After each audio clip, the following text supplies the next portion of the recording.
Hi, I'm Rebecca Harris, and welcome to this edition of Faces and Places, where you never know whose face you'll see. And I'm so excited because I've got my good friend Dee Armstrong here with me today. It's a pleasure to be here. I know that so many of you recognize Dee Armstrong from television. She is a television personality, as well as a huge personality out in the community. You see Dee everywhere. And I'm so excited to just be able to have the opportunity to sit down and talk to you and let you just share with our viewers a little bit about who Dee Armstrong really is. Okay, I give you my brain. Pick my brain. Whatever you want to ask, I'll go for it. Okay, where are you from? I'm from, having been in Georgia for the last 50 years, I have to say Georgia, but my mother was from Ohio, and my father was from New York, and they were in the military. That's how we got here. Okay. And we traveled so much when we were young that my mother just said, you know what, let's take a family vote. So she called a family meeting, and she said, do you guys really want to go to the next station? And we said, no. And she said, well, where do you want us to stay? And we voted Columbus. And so we ended up staying here. So I was in like the 4th grade, I think. I was about to ask you how old you were when that happened. About the 4th grade, So what schools did you attend? Oh man, I was everywhere. Because I started off at 30th Avenue, which doesn't exist anymore. And I went to Southern Junior High School, doesn't exist anymore. We moved, I went to Eddy, started off at Baker, ended up at Columbus High School. Yeah. I went to Columbus High School too. Oh, okay, Yeah. yes, go. I found a friend the other day, Eleanor Chitty Camacho. She still knows the school song. I said, Elle, I don't think I ever knew the school song. Did you learn the school song? I don't think I did either. Me neither. I said, well, okay. I think I remember standing there in the pep rallies trying to pretend I knew the song, but yes. I didn't know the song. I didn't know it either, yeah, but we had a good time there. We had a good time. Well, I've watched you on the news so much, and then you had your own show, and you've just been so involved in the media. At what age did you know that that's what you wanted to do? I was actually in the business a while before I knew that that's what I wanted to do. I love reading, and I love people who have a command of the word, and I thought I wanted to be an attorney so that I could say these eloquent things. So I could make my case. I just was always enthralled with the legal process. So really, even after I started in the business, I was thinking that that's what I was going to do. And then I began to love the business. So I didn't think that I was going to get into the business. Actually, a teacher recommended that I go over to Channel 3 where Dick McMichael was interviewing, and that's how I got started. And I said, okay. How old were you when you started? I was 19. And at the time I was the youngest weekend anchor in the country. Wow. I think another girl has also done that too. They don't do that anymore. But they were really trying to find an African American who they could get in there fairly quickly. And I had just started school, which was then Columbus College. So I was starting school. So that was a plus for me. And he gave me an audition. And he said, we can work with you, And I came out, I had been an honor student at Columbus High, so I'm sure that helped. And I had good recommendations from my teachers, So he took a chance on me, and that's how I got started. And still, I was just thinking it was just a job, And I began to grow and to love it. And I never changed my study in colleges so that I could go into the legal profession. I said, I'm already in. I actually studied history and political science and stayed in television. Yeah. Well, how old were you? You started when you were 19, so how old were you when you started having a family and trying to juggle having a family and having a career? I was 26, I think, when I had my first child, which back then was old. All of my friends were having babies at 20, 21, 22. I was 26 before I had my first child. And I escaped actually having those school bills that kids have now, like my daughter's paying her college tuition bills, because the way I went to school was I did 9 years because I was working full time, and I'd take a class here and a class there, and I would pay for it as I was going. Wow. So it took me 9 years. So I was actually doing all of that, and I was wanting a baby. I didn't think I could have kids. And every month I would tell my mom, I'm pregnant, and she would say, get off this phone. And I call her next month, I think I'm pregnant. And so when I really was finally pregnant after all those years, nobody believed me. They said, time will tell. Time will tell. If you're pregnant, we'll know in 9 months. You know? So it took a while for me to actually get pregnant. And then I didn't think I was going to get pregnant again. So I went back for it was like my 12-week checkup, but I went back in 16 weeks. And I was pregnant again. And my mother was so angry with me. She's like, what are you doing? Your body hasn't healed from the... I said, Mama, I didn't think I could get pregnant. I'm sorry. I'm pregnant again. You know, so my kids, people thought I had twins, but they were just back to back. You know. Well, I guess it was God's plan for you to have them that way. I think so, too, because my husband, their father, died right after I had my son. I'm so sorry. Right after I had my son. He died in an accident in Atlanta, so, yeah. So you really had a lot to juggle at that time. I did. It was pretty crazy. And I talk about it now, but I hadn't talked about it much in the past. But right after my husband died, I was very close to graduating from Georgia State.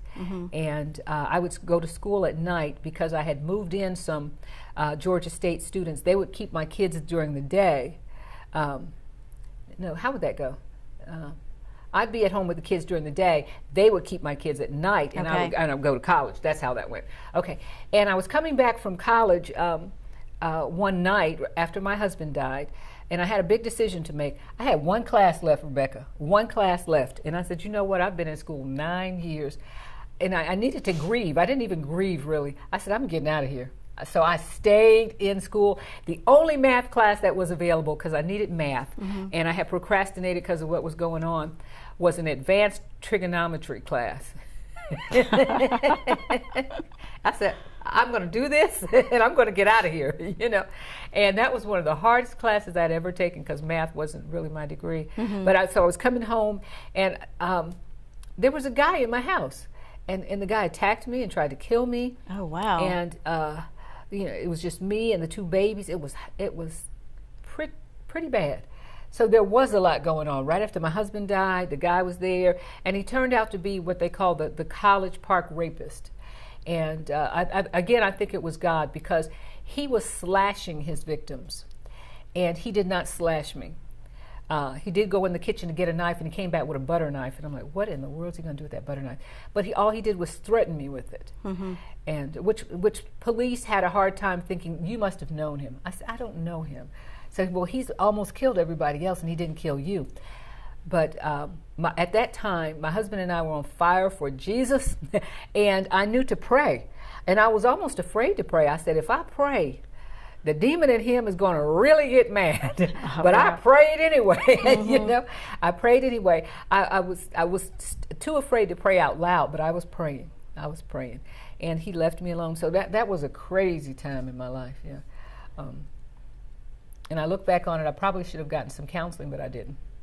Well, I think when you're going through such traumatic things like that, you just busy yourself and you keep telling yourself you're okay, and especially when you have babies to take care of. Two babies, yes. And a job, and you're just having to put one foot in front of the other and just keep on going. And God just always shows up and gives us the strength to do that. He did. When I look back, I said, wow, God is good. He literally kept my mind, you know. Kept in my mind. Well, every time I've had the opportunity to sit with you and come on your show and talk about different events that we had coming up and things, I always wanted to have the chance to talk to you a little bit more because there's so many things in your life that you've experienced that I would love to hear more about. So hopefully we can get you to come back on the show and tell us a little bit more later on. Oh, yes. I love to talk. Okay. Well, we're going to take a really short break, and when we come back, we're going to talk about some exciting things that Dee Armstrong has coming up. Hey folks, I'm Bear O'Brien, and over the last 40 years I've been able to share my mornings with you on radio, and I've also been able to share my inspirational message every morning. It's a chance for me to share my faith with you. Now we're bringing it to TV thanks to CTV Beam. You can catch us every Monday through Friday morning at 6 a.m. and 8 a.m., the inspiration of the morning. I'm so glad to share it with you. So please be watching every Monday through Friday at 6 a.m. and 8 a.m. I love you. God bless you. We've had the opportunity to have Dee Armstrong on the show with us today, and I'm so excited that she's here. We're having fun. Yeah. We are having fun. She's come out sometimes to the different events that we've had in Phoenix City and hosted them or emceed them, and we barely got a chance to speak, so I'm happy we're getting to spend time together today. Dee is also a vocalist, and now she's a songwriter, which she's going to tell us about that in just a little bit. But Dee has so many talents, you know, and I feel very, very excited and honored to have you here because you don't mind sharing your talents with people. Sometimes people say, well, I don't want to do that unless I'm getting paid, or you know, they're so formal about the situation. But anytime I've ever asked you to come and do something for us here in the city of Phoenix City, you've always come to do it. Oh, no. This is home. And when you have those events, I know half the people. You know, if I don't know them, I know their cousins or somebody, you know, so it's always fun. And I think people think that they know you because they see you every day in their homes.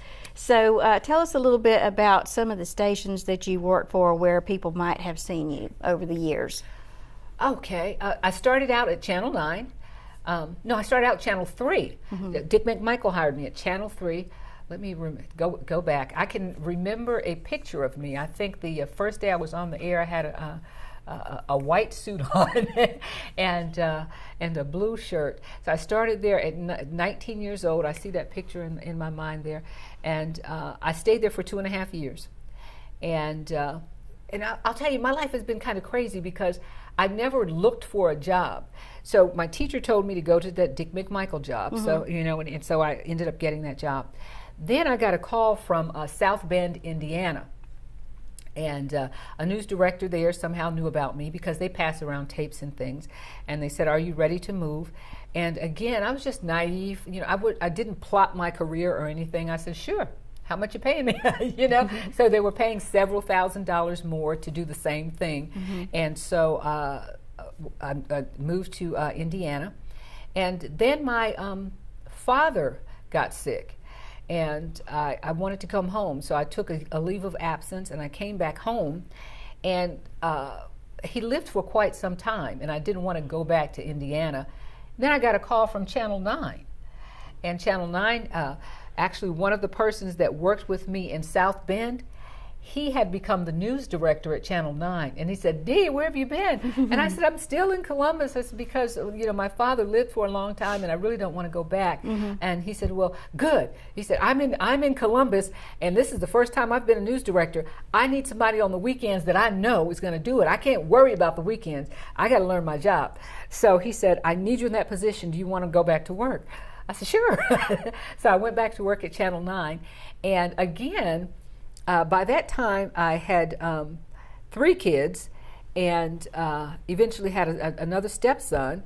So I had a house full of kids, and I never really wanted to go anywhere else. I did get a call to go out to L.A., and I really didn't want the job. I just did the interview. And then I got a call to go to CNN. And I got a call from Monica Kaufman in Atlanta a couple of times. And after I never took any of the jobs, they stopped calling me. You know, so, and because I wanted my kids really to have a similar upbringing than me. I didn't want to leave them during the day. And those jobs required traveling, and you'd be gone all the time. And my mother said, I'm not moving. And my mother didn't want to move. And I just couldn't see leaving my kids at home all the time or leaving them with a nanny. So I ended up staying in Columbus. The schools were good. I was making good money. I had good friends and good churches. So Columbus was good to me. So I ended up staying at Channel 9 almost 30 years. And when I left Channel 9, I got a call from Channel 38. So Channel 38 said, do you want to go back to work? And I said, kind of, sort of. I said, but I don't want to do news anymore. And they said, what do you want to do? I said, you know, Columbus needs a talk show. And I want to do a talk show. So that's where the talk show came from. So about 6 or 7 months later, they called me back and they said, okay, we want you to do the talk show. So that's how I ended up Channel 38, and I've been there 8 years. Mm-hmm. So you just wore many, many hats when you had your talk show, because I know sometimes you'd have me on as your guest, and I would get there just a few minutes before time to start, and you'd have several people lined up, and this was a daily thing that you did. And I was just amazed that you could keep up with that amount of guests and that amount of topics that you had to know something about to talk about, because doing those interviews is not just as easy as you always made it look. You know what? I hope my management is watching this, because I would tell them, I don't just sit down. You know how it is. You have to have some kind of background. I said, I have to read a little bit about what they do. I have to study a little bit about their company. I can't say something that's going to make me look bad or you look bad. I have to know the pronunciation of their name and their titles. So there's a lot I have to know before they just sit in that chair. That's right. But I don't think people who don't interview know that, you know. I know that Wendy and Oprah and Steve, they have people that do that research for them, and they bring them the cards, and they read the cards, and they've got it. But I didn't have a staff, so I had to go find all that information myself. But I loved it, or I wouldn't have done it. I loved it. It was a lot of work. We were the floor crew. We were the electricians. We were the set designers. We were everything. Yes, it was so much fun. I think the most fun that I had on your show was one time we went outside and cooked some sort of tuna, like salmon patties, but it was tuna patties. Oh, wow. And we went outside to cook it because we didn't want the studio to smell. Boy. Dee showed me how to cook that, and that was a whole lot of fun. But, you know, we'd come into the studio, and she'd have to rush around and move the chairs from here to this side of the room, or scoot this over, or whatever, go do this little cooking segment here. A lot to go on in a short period of time. It is. And I always admired you for being able to pull that off every day. And the thing that I loved so much about Dee was you always welcomed everybody with love and joy. And I think that you inspired a lot of people. And I think the reason that we all enjoyed watching Dee's show so much is because you just poured out joy. Good, good. You know, the crazy thing is, when I was in high school, I was always the happy person. And it seemed like, Rebecca, the bad girls got the attention. So there was a time when I thought, I need to just toughen up and be a bad girl. You know? And my girlfriend and I were at home one time. We were practicing curse words. This is what we're going to say. This is what we're going to say. But then I had to finally come to the conclusion, I'm just not one of the bad girls. I like to be happy, you know? But I remember that. It's like, you know, when you're growing up, you're trying to decide who you're going to be. And I had to come to the conclusion, I just was not that person. This is me. This is who I am. I smile a lot. And tease me because I smile a lot. I don't care, you know. Well, then again, you have a real life too, and you have your children, and you have different conflicts with different situations that you have to deal with. And sometimes, you know, I know in myself, I may be going through some things, but then when you step in front of that camera, you have to summons it up. And you can't do that unless you're full of joy from the Lord. And I know that about you, and I know that your faith is very, very strong. So would you please share with us a little bit about how you feel about your faith, and also which church you go to, and let's talk a little bit about you singing too. Oh, okay. My mother started us in Sunday school very young. I can remember even before kindergarten. And I can just remember clearly. I was telling her the other day, she didn't even remember it. I said, Mom, do you remember being in one of the apartments? We were in Germany, and she had signed us up for the bus to pick us up to go to Sunday school. And I was standing in front of the refrigerator, and she was teaching me the 100th Psalm. And I must have been 3, 4, or 5. And she said, you learned this, and I got something for you. And so before I went to kindergarten, I knew the 23rd Psalm and Psalm 100. And I don't think she did that because she had these ideas of, I'm going to strengthen their brain or something. That's just who she was. And she's still that way. She does that with my grandkids. So she always wanted us to have a relationship with God. She took us to church also. I can remember, too, going to a Catholic church when we lived in Philadelphia at the time. And we had to put these napkins over her head. Then she went to a Seventh-day Adventist church and a Jehovah's Witness church. She was searching, and we ended up in a Baptist church. So my mother always knew that she had a love for the Lord. I knew that God was real, but I did not live for God. When we were in high school, if you'd asked us if we were Christians, we'd said yeah, but we weren't. We weren't. It was just because we thought our parents were Christians and we went to church, we were Christians. It was when I was in my 20s and I had come back from South Bend that I finally got serious with God, and gave Him my life totally, understanding, because you get your feelings hurt and things happen in life, and then you say, God, you know what? There's nothing else I can do. Right. I better do what I know to do, which is to call on you. And I gave the Lord my life. And so I started on that journey, and it's been quite a journey. There's been times when I've been stronger and more focused, times when I backslid, which brought me to the point to where I can't even see myself backsliding now. I don't know what in the world could cause me to backslide. I'm so in love with the Lord that I just don't know what would cause me to do it. He's the only thing. If you raise teenagers, it's the only thing that keeps you sane. You know? And Amen. I had my kids, and then for 5 years I had my sister's 2 kids. So there were 5 kids in my house, and it was me. And I'm like, what in the world were you? When I look back, how did I do it? Even my kids who have kids now, they say, Mom, I don't know how you did it. But I took my sister's 2 kids because my sister wasn't saved. And I thought, these kids need salvation. And so my sister was glad to let me have them.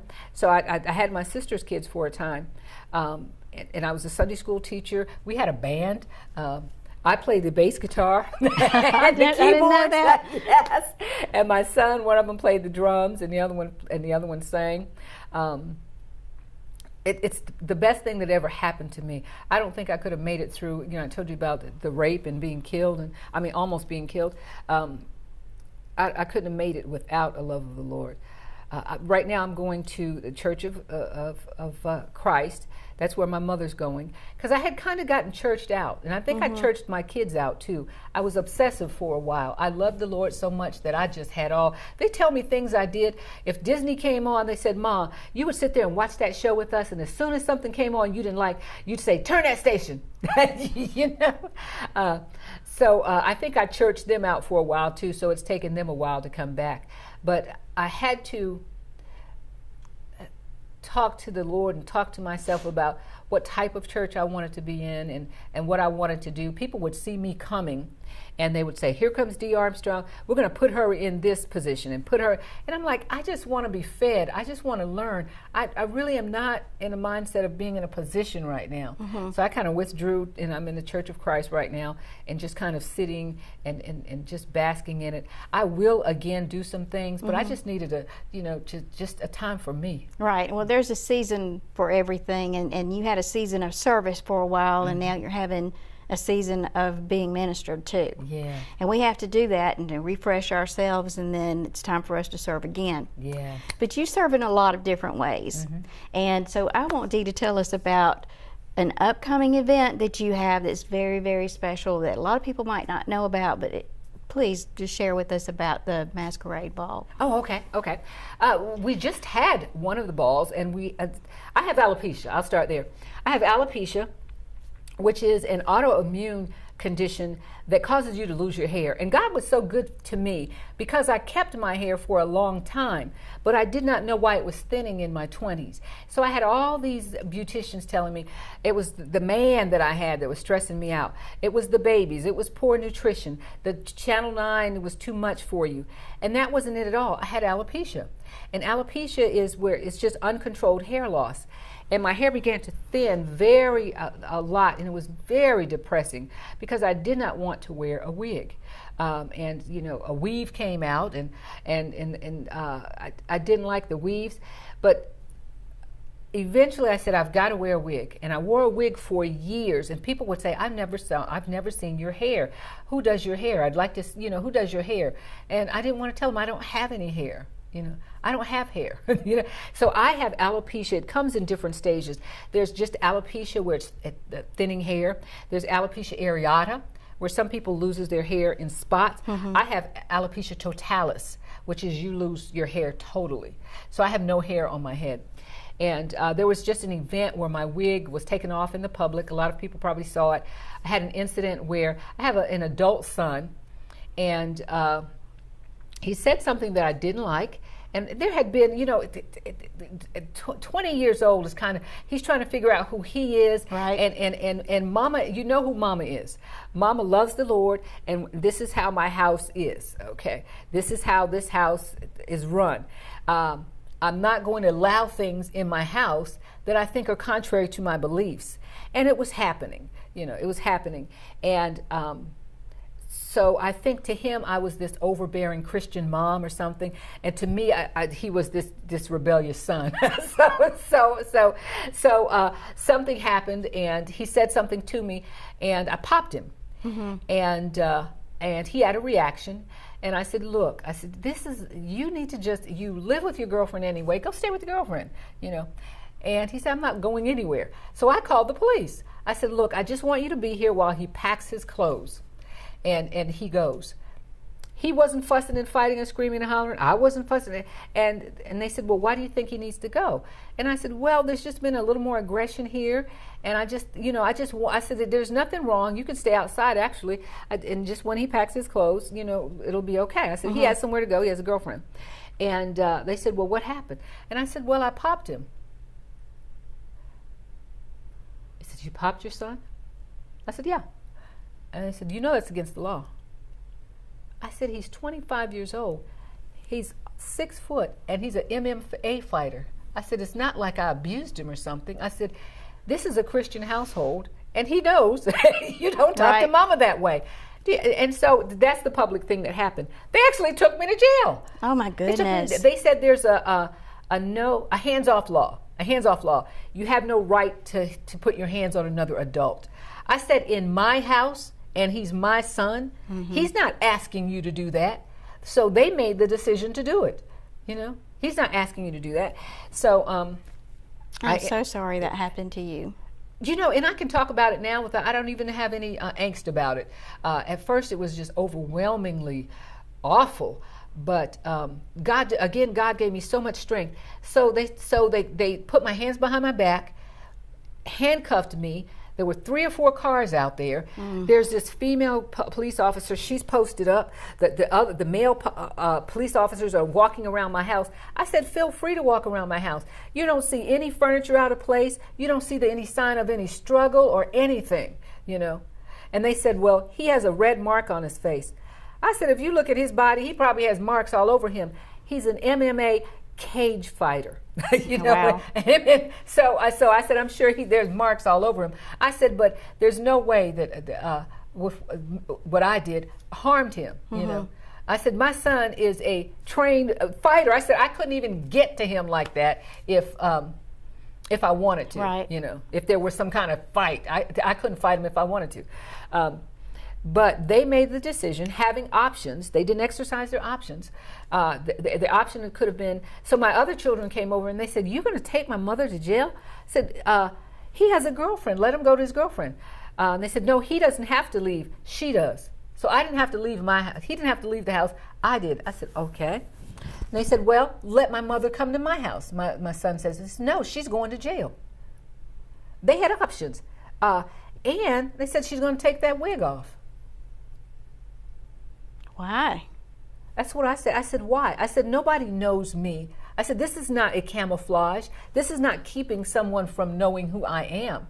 I said, "Because no one knows me without my wig." And I told him, I said, "I have alopecia.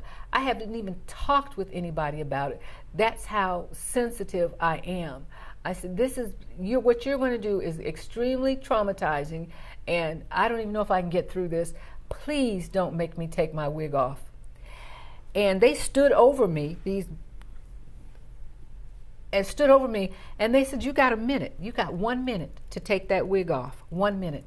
And I said, "What are you going to do in a minute?" And they're just posted up. And I said, I can't believe you. I can't believe you. I said, you're going to wrestle me down and take it off my head? He said, you got less than a minute. I said, let me talk to your lieutenant. And they're like, you can talk to him after you take your wig off and get your mugshot. I said, I've never heard of anything like this. This is ridiculous. I haven't either. And they made me take it off. And I just sat there and cried. And within 30 minutes, it was on channel 30. It was on channel 3. So somebody in there took the mugshot and called someone at channel 3. So there I am with the mugshot, and that is and so it's wrong. out there. Yes, it was. Yes, it was. So I had people say, "Why didn't you sue? Why didn't you do all that?" I said, I don't want to sue anybody, and I don't even know if I had grounds to sue, because they had many options, and one of their options was to take me to jail. But the other option was to just say, there's nothing really going on here. Look, if you want him to leave, give him 30 days or whatever. They had all kinds of options, Right. and let him go, Right. But I mean, that's not who I am. I'm not trying to sue anybody, but what they did was totally inappropriate. But I'll tell you how it set me free. That Yes, is just I tell you. so amazing that you have this joy about this as Yeah. well, because whenever we go through bad circumstances, God always can take those bad circumstances and use them for good. Yes. So instead of Dee being bitter and upset about it, she chose joy. And so, please tell us. I said, "Oh, baby, it's out there now." Because I had someone, my ex-husband from, he's Puerto Rican. He said, "Do you know that's on Puerto Rican TV?" Oh, no. It's on Puerto Rican. It was in Africa, because it was one of those unusual stories. Television anchor getting a bald mugshot. So it was like all over, everywhere. I said, well, it's out there then. I always wanted to talk with someone about alopecia, but I thought I was one of the few who had it. Right. So I started talking on the air about alopecia. People came out of everywhere. There are several women in town in prominent places who have alopecia. They're not ready to come out of the closet, but they've talked to me about it. And they're wearing wigs. And I'm like, that was a wig? I didn't even know they had on wigs, And they said, Dee, I'm just not ready. I'm not ready to do what you're doing. So I said, well, I'm going to have a ball. And some of them gave me donations. They didn't want to come, because they're not ready yet. But we had an alopecia ball. And it's aired on CTV and on Loretta Rose's show. Yes. But it was fabulous. We called it a night of fantasy, and we did a little skit where I took my wig off and I walked around completely bald with the other bald ladies. And that took so much courage. Oh, it was so much fun. And we had a wig maker come down from Atlanta. She makes wigs for children, and the proceeds after we had expenses, which I ate up a lot of the expenses myself because I just wanted to do it. But I made sure she got a good amount of money to make a wig for a little girl, because a lot of times alopecia starts when they're little.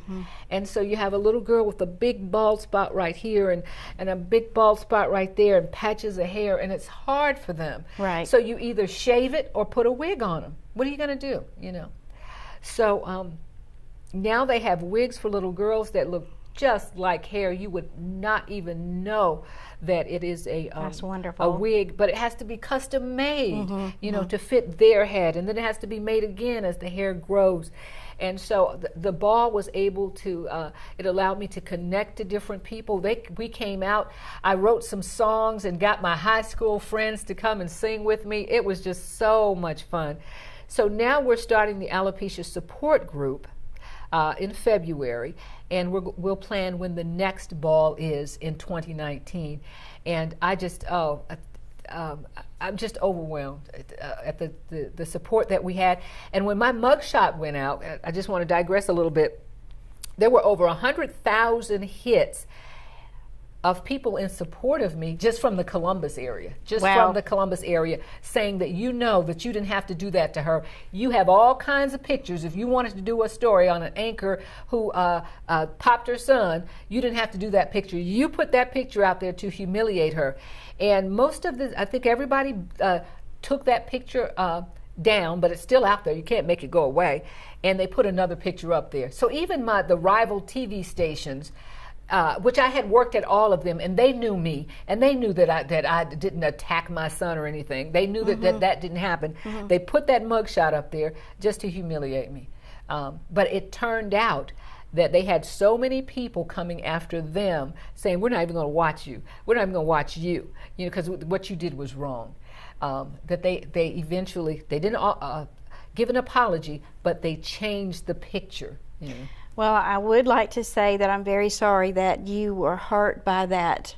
And CTV Beam was there when you did the Masquerade Ball, and my good friend Loretta Rose was there, and she shared with me about it, and I'm very excited that you're going to be doing it again. And like I said, you are a powerhouse little woman. And if Dee says she's going to do something, she does it. Oh, we're going to do it. We're going to do it. So if you are interested in being a part of the planning of this next Masquerade Ball, then please contact Dee Armstrong on your Facebook, maybe. Facebook. Okay? There's Facebook a little place. Is a good thing. And we're going to have to wrap it up, but I would love to talk to you some more another day. And maybe we can sing. Yes, maybe that would be fun. And I want you to come to my birthday party at my house March 23rd. My daughter says, Mom, you never give yourself parties. I did everything for them. So they're planning this great big party, and I've got to do my Chaka Khan. So I'm working on one of her love songs. It's called Love Me Still. And I can't wait to do it. Well, I would love to be there. And I want to thank you guys for joining us today with my visit with Dee Armstrong. And if we're lucky enough, we'll have her on again. So thank you for joining us on Faces and Places, where you never know whose face you'll see or which place will be. We may see you at the Masquerade Ball. Thank you for joining us. Bye-bye.